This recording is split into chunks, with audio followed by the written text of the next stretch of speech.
2 no-confidence votes against French President Emmanuel Macron's government have failed in the country's parliament, clearing the way for his hugely unpopular pension reforms to be implemented.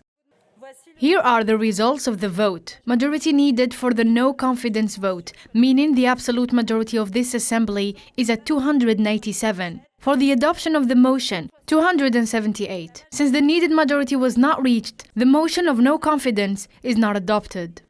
The government triggered special constitutional powers last Thursday to push through the controversial legislation to raise the age of retirement from 62 to 64 for most workers, sparking a wave of protests and strikes across the country.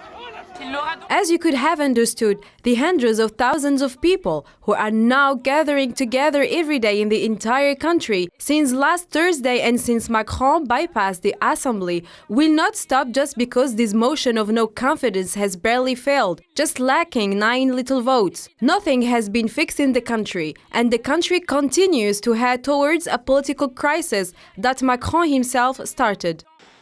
And while the government has now survived the motions against it, the anger against the reforms shows no sign of ending, with protesters gathering in central Paris following the votes. With one of the lowest retirement ages in the industrialized world, French government argues that the current system relying on the working population to pay for a growing age group of retirees is no longer fit for purpose.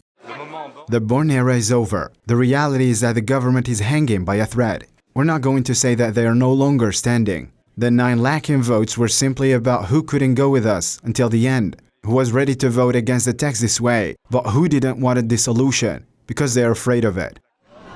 Protesters have criticized not only at the pension reform, but the constitutional power used to force it through. Unable to gain majority support for the bill in parliament, Macron resorted to using Article 49.3, which enabled his government to pass the bill through the National Assembly without a vote.